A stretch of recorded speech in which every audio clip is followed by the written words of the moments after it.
नमस्ते सबैजनामा म सुभाष छत्री एमालेको कुरा सुन्नुस् पहिला यो पहिला संसद भवन जालो त्यसपछि मात्रै गोली चाल्यो पहिला संसद भवन जालो त्यसपछि मात्रै गोली चाल्यो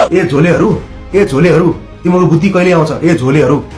तिमीहरूको आफ्नो जिन्दगी तिमीले डमाडोल गरिस आउने पुस्ताको पनि तिमीले भविष्य खाल्टोमा पार्दैछस् कस्तो भेडाहरू के भनिरहेछ यिनीहरू पहिला संसद भवन जलेको त्यसपछि बल्ल बच्चा ढलेको रे तेरो बाउले हानेको त्यहाँ गएर गोली चाहिँ पहिला सुरुमा तिमीस गएर तेरो बाउले गएर गोली हानेको त्यहाँनिर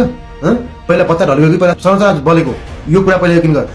पार्टीको झण्डा जल्दाखेरि आक्रोशित भएर थेक्न नसकेर हाम्रो पार्टीलाई यस्तो गर्ने भनेर चाहिँ मसाल जुलुस निकाल्ने झोलीहरू तिमीहरूलाई त आउने पुस्ताले पनि सरासो थुक्छ तिमीहरूलाई तिम्रो घरमा पनि बालबच्चा होला के होला तिमीहरू पनि आफ्नो होला यिनीहरूको जिन्दगी भनेको यसमा युवाहरू हामी यस्तो युवाहरू छन् भन्ने यो भिडमा नि यिनीहरूको जिन्दगी भनेको साउदी मलेसिया कता नै हो त्योभन्दा अरू अप्सन छैन है र यिनीहरूले यस्तो भन्दाखेरि जनतालाई म एउटा मात्र भन्छु हामीले यिनीहरूको प्रतिकार गरेर रोडमा गर्ने होइन हामीले आफ्नो अधिकार मतदान होइन है मतदान होइन मत अधिकारको पूर्ण रूपमा यसको अधिकारको अधिकार कसलाई दिने भन्ने पूर्ण रूपमा जनता जाग्न जरुरी छ जनता जाग्छ जनताले यसपालि देखाउँछ जनता जनार्दन हुनुहुन्छ र जनताले यस्ता झोलेहरूलाई पारी भित्तासम्म लगेर फाल्नुहुन्छ भन्ने अपेक्षा राखेको छु म एउटा आम नेपाली जनताले पनि त्यसरी नै बुझ्नुहुन्छ होला है जय नेपाल जय देश